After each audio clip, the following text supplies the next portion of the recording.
Last of Us 2 is Sony's third best-selling game in US history. What is up, SmackNPie? Welcome back to another Last of Us video. Now we have a Last of Us multiplayer video coming soon, so watch out for that. A huge detail has been confirmed, but today I want to focus on sales because it is something that many, and I'm talking many people have been looking forward to, including myself. And today, from Per Square, we learn that The Last of Us Part 2 is now still, even after everything that went down in the top 10 charts. They said Last of Us Part 2 launched in June, but revealed as a part of the July NPD report. Live to date dollar sales of the sequel are already the third highest in Sony history. This means that only Marvel's Spider-Man and God of War have sold more in the United States so far, and both have been available significantly longer. I'll come to that part in just a second. Now, I want your focus here on the July 2020 NPD chart. Now, if you see the NPD software top 20 July 2020, you have number 1 Ghost of Tsushima, and also, just an interesting fact, the Metacritic user scores for Ghost of Tsushima is higher than any other game for Sony PS4, even higher than Last of Us Part 2. Just wanted to throw that in. Anyways, for July 2020, we have Ghost of Tsushima at number 1, Call of Duty Modern Warfare at number 2, Paper Mario The Origami King, of course, at number 3, and number 4 we have Last of Us Part 2. Surprisingly, Animal Crossing is still in there. I don't know when this game is gonna rest, but it's still in there at number 5. So we have top 5 charts for the software top 20, or for July 2020. Then we get to NPD PlayStation 4 of July 2020, and of course, again, number 1 is dominated by Ghost of Tsushima at number 1, and number 2 we have The Last of Us Part 2, and number 3 Call of Duty, then Minecraft PlayStation 4 edition, and then MLB The Show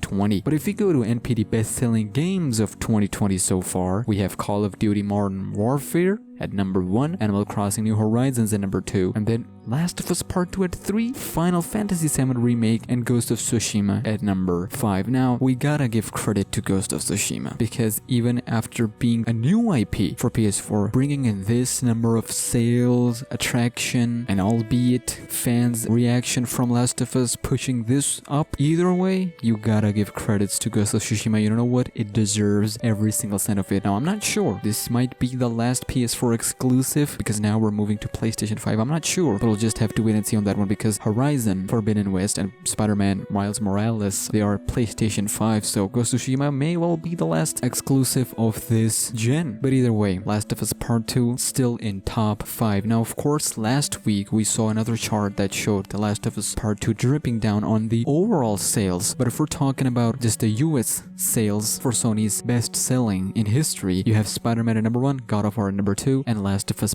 Part 2 at number 3. Now, I personally believe, give it more time, have Last of Us Part 2 multiplayer, which we'll talk about in some other video. You release that, and it could well push itself near God of War and Marvel Spider-Man, because we have a lot to catch up when it comes to Marvel Spider-Man and God of War, because we're talking in tens of millions of sales for those games. And you know what? It also makes sense because, like they said, Marvel Spider-Man and God of War have been in the market for a long time, longer than Last of Us Part 2 have been. So I can't say much on that part, but I will say Marvel Spider-Man, it is dominating, and it is the best-selling exclusive for PlayStation 4 of all time. God of War at number 2. But either way, there was some sales stuff for Last of Us Part 2. I really hope that they consider this and do right for the upcoming Last of Us Part 3. We know that they still want to make another Last of Us game. It's just that they're conflicted on which story to go forward with the Last of Us franchise. We know they can't just move on from Ellie like that, although many people will say that they're fine with Ellie getting the ending that she got. A lot of people are saying that Abby is the next lead for Last of Us Part 3, and you know what? For the most part, she will, but they can't just drop Ellie out of nowhere, so I believe they're gonna keep Ellie and Abby in the circle and introduce some even more characters, or maybe go back as a prequel. Who knows? Maybe Last of Us Part 3 is not Last of Us Part 3, it is Last of Us the prequel to Last of Us 1 and Last of Us 2. What happened in between those two games? We could have that easily on our hand. It would redeem them because we can finally have, spoilers alert, Joel. Either way, Last of Us Part 2 is not done, because we will learn more about the sales in the coming weeks, and also Last of Us 2 multiplayer, there's some good news for that part as well. Either way, boys, I'll see you on the flip side, and do let me know what you would think about the sales. Do you think they're finally gonna restructure and rethink their strategies come Last of Us Part 3? Because we know they're gonna take a time off of this franchise and either focus on a new IP, Strays Cross of course, Uncharted, or something else completely different. But either way, if there is anything Last of Us related, it is multiplayer, and it is not done yet.